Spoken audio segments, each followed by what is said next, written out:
Sorare, on parle là-dessus. Alors, histoire complètement différente, avec plaisir. T'as changé de prononciation depuis tout à l'heure. Sorare. Sorare. Non, je dis Sorare encore une fois. Sorare. Et, Sorare. Alors, Sorare, ils font quoi? Si Alors. on le prend d'un point de vue très simple. Simpliste. Alors, très simplement. Donc, Sorare, c'est Nicolas et Adrien qui se sont dit en 2018, il y a une techno là qui est en train d'émerger, qui maintenant est beaucoup plus connue qu'à l'époque, qui s'appelle les NFT, Non-Fungible Token.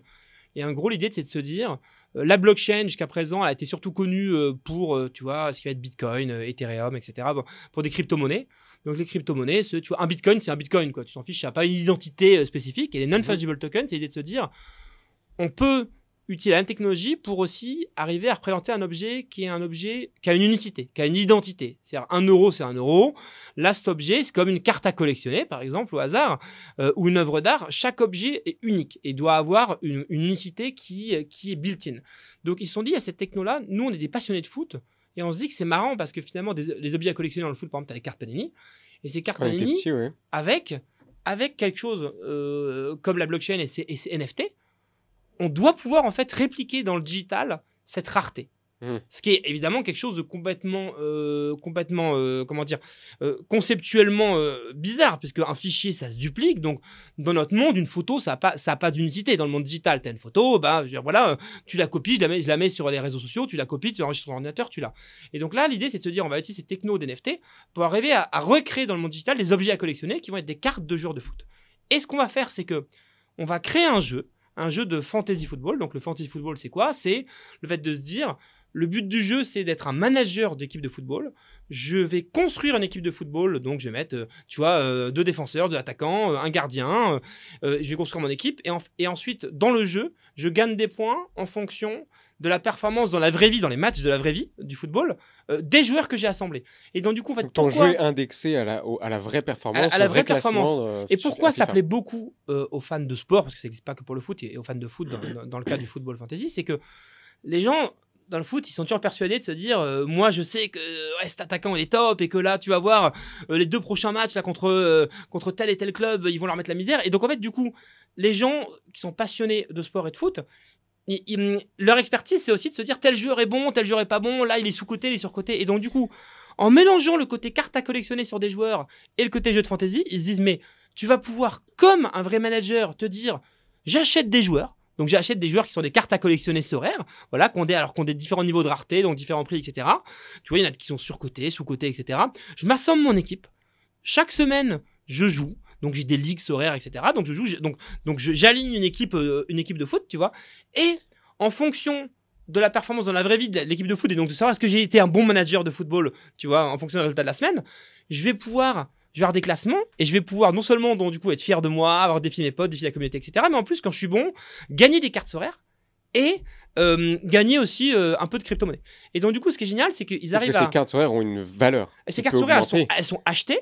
Et ensuite, il y a un marché du secondaire qui est hyper dynamique. C'est incroyable sur Sorare, quand tu as acheté une carte, elle a une vraie valeur, tu peux vraiment la revendre. Il y a des gens de la communauté qui sont prêts à te l'acheter. Et donc, du coup, en fonction des performances du joueur, de l'évolution du marché, etc. Sorare, ils allient le Web3, les NFT, un peu le pari en ligne aussi, mais gamifié, et le gaming en soi. Ouais, alors c'est pas du pari, mais on est sur un truc mercantile. On est quand même sur un truc. On veut surtout pas être associé à du pari, parce que le principe du pari, c'est quand même que tu mises une somme d'argent et que si t'as tort, tu la perds. Là, ce que tu peux faire, c'est avoir parié sur des joueurs qui au final vont pas être bons, et peut-être que le prix de la carte va descendre, mais de ce point de vue-là, on est plus proche d'un mécanisme d'investissement, de bourse, que d'un mécanisme de pari. Je fais exprès de me faire l'avocat du diable et d'aller sur le pari, parce que pour moi, tu vas sur des cryptos, c'est du pari, bourse, si on va plus loin, ça fait du pari. Oui, d'accord. Oui, mais du coup, t'es proche, à ce moment-là, t'es plus dans une ligue de pari boursier que de pari sportif. C'est important. Mais la nuance, c'est importante, quoi. Mais très, très important. Je suis d'accord, complètement. Mais donc, ils arrivent à allier cette espèce de triptyque. Ah, absolument. Et à l'époque, donc on est quoi là, en 2018, 2020 ? Alors là, eux, ils lancent le projet. Alors attends, moi je me perds dans les dates. Ils lancent le projet fin 2019. Enfin, fin 2019, live, c'est ça, ouais. Et donc là, ça prend tout de suite. Alors au départ, il se passe des trucs. En fait, alors ce qui est extraordinaire, c'est que dans ce projet-là, alors déjà, c'est que pour que ça marche, il faut avoir les droits avec les clubs de foot. Donc ça veut dire que en fait, il est hyper complexe ce projet. Le projet est hyper complexe. Même à pitcher, tu vois, quand tu le pitches, pourtant là, c'est quand même 15 ou 17 milliards de valo. Non, quand même pas. Presque. 4. 4 Bon, non, ça vaut- c'était 4 il y a déjà un moment. Oui, mais ils ont pas relevé d'argent. Non, ils valent plus, mais officiellement, c'est 4. Bon, d'accord, 10, 15, 4. Ça fait beaucoup, beaucoup de zéros quand même. Et, et tu vois, quand tu le pitches, ça reste quand même complexe. Ouais, bah, en fait, la version courte, c'est de se dire, c'est un jeu de football fantasy dans lequel, pour jouer, tu as besoin de posséder des cartes à collectionner qui sont digitalisées via la blockchain, les NFT, on s'en fiche. Et donc, du coup, tu ne peux jouer que si tu possèdes les cartes des joueurs que tu veux aligner sur le terrain. Et pour avoir ces cartes, il faut les acheter. Tu les achètes à Sorare ou à des joueurs Sorare qui les ont achetés à Sorare, tu vois, donc le marché primaire, secondaire. Et voilà. Et à perdre ou à gagner en valeur, et tu peux les échanger, les vendre ou les racheter. Si tu as été bon dans le jeu, tu vas pouvoir gagner. Fallait faire. Ouais, j'ai essayé un peu trop granulaire. Ouais, et donc, ce qui est extraordinaire dans Sorare, c'est que comme c'est le mercato de la vraie vie du foot, donc les gens passent leur temps à acheter et vendre des cartes. Donc c'est extraordinaire, c'est que quand tu as acheté ta carte, en fait, elle a une vraie valeur liquide. C'est-à-dire que si demain tu veux la revendre, tu as vraiment des gens tous les jours qui sont prêts à te la racheter. Et moi, c'est ce qui me rend un des éléments qui me rend le plus bullish sur les fondamentaux de Sorare, c'est le fait que tu as un vrai marché du secondaire dynamique qui fait que tu sais qu'en fait, quand tu as dépensé de l'argent Sorare pour acheter une carte, c'est liquide. C'est liquide. À la différence de quasiment tous les projets NFT, tu peux suivre les marchés de la liquidité des marchés NFT. Tu n'as aucun projet sur lequel tu as cette liquidité-là. Est-ce qu'ils ont réussi à trouver facilement à lever des fonds? Non, ça a été très compliqué parce que non, mais ce que je veux dire, c'est que moi, je me souviens très bien de ma réaction. C'est la première fois que Lucas, un de mes collègues, me dit tiens, faut qu'on la rencontre. Tu vas voir, c'est vraiment intéressant. T'as des gars qui t'expliquent qu'en fait, ils vont refaire un jeu de fantasy football. Donc, c'est le énième jeu de fantasy football. Hein. La différence, c'est que celui-là, il faut payer tes cartes pour y jouer. Et qu'en fait, ouais, tu vas voir, les gens, ils ont vachement envie d'acheter des cartes de joueurs de foot pour potentiellement même plusieurs milliers d'euros. Et à cette époque-là, je ne connaissais pas du tout, par exemple, les phénomènes qu'il y a autour des cartes physiques, pour le coup, par exemple, les baseball cards aux US, etc. Et donc, en fait, les collectionneurs, le phénomène des collectionneurs, c'est que tu attribues une valeur émotionnelle tu vois, à des joueurs, à des clubs, à des années mythiques. Tu vois, c'est comme, pourquoi tu collectionnerais une pièce de monnaie, un bout de métal, tu vois, une pièce de 1793, tu vois, un louis d'or. Je suis pas sûr que ce soit un louis d'or, mais bref, peu importe. Pourquoi des gens l'achèteraient plus cher que le prix de son or? Donc cette dimension-là, moi, j'étais complètement passé à côté. Et en fait, le switch était de comprendre, de se dire, mais ouais, en fait, ce qui est extraordinaire, c'est de se dire que quand tu mélanges les deux dimensions, comme tu l'as remarqué tout à l'heure, elles se complètent à fond. Et en fait, finalement, est-ce que c'est plus con d'acheter des cartes Sorare de joueurs de foot avec lesquels tu as un lien émotionnel, où il y a une rareté qui est assurée par justement cette blockchain et ces NFT, et qui vont avoir une utilité dans un jeu, qui vont être utiles, qui vont te servir à jouer, versus le fait d'acheter des skins dans Fortnite, tu vois ce que je veux dire, pour le good. Et finalement, quand tu regardes le marché des items de jeux vidéo que les gens achètent dans les jeux vidéo, tu te dis... Ça devient délirant. Alors qu'en fait, en plus, ces items, souvent, ont un rôle purement d'apparat, parfois ils te font gagner quelques points dans les jeux, etc. Alors que concrètement, sur Sorare, quand tu les achètes, tu peux jouer dans des ligues de plus en plus importantes, tu peux gagner des cartes, etc.